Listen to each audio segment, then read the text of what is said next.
at the side kick through. So Miriam's just going to show us what a side kick through looks like, and then I'll talk you through the coaching points. So it starts from a beast position.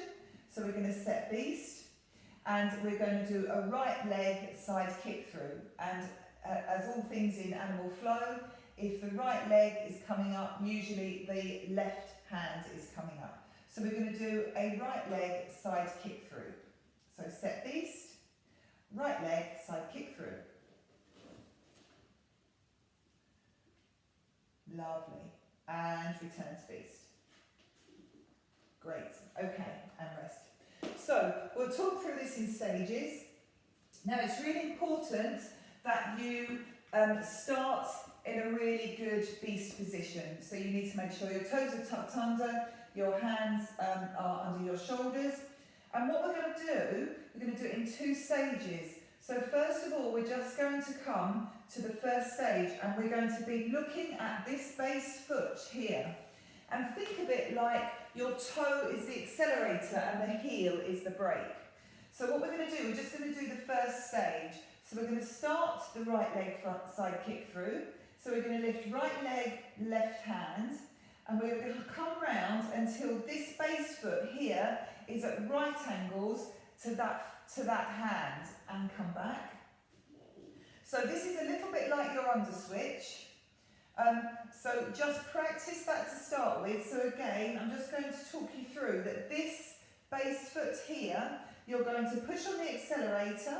So you're going to come round, and then when that foot is at right angles to that hand, that's when you're ready to do your kick through. And then you can kick through beautifully here and come back.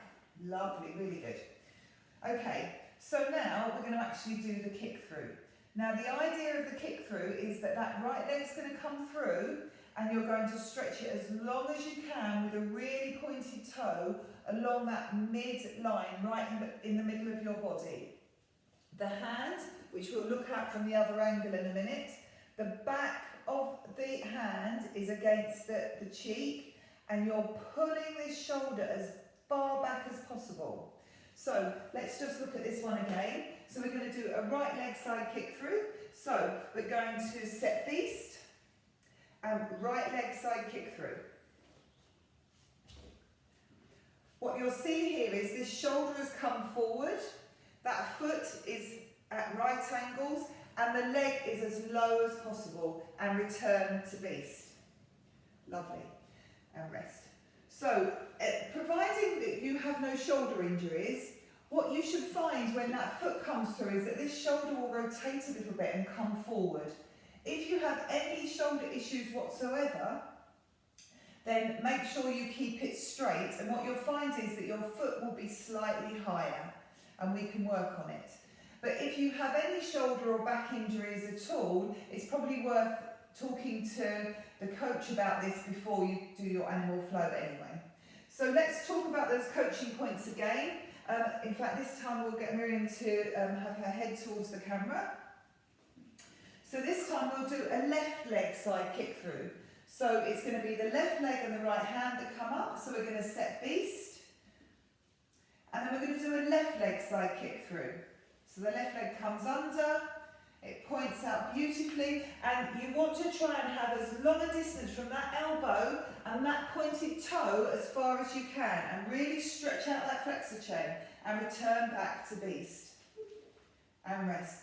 So that's your side kick through. Practice that a few times. If you start becoming really proficient at it, you can play about with it. You can slow it down really slowly and test your core, or you can speed it up and really test your cardio. So think about the key points are the back of the hand to the cheek, the elbow really far back, beautifully pointed toes, the shoulder slightly rotated, and then return back to beast.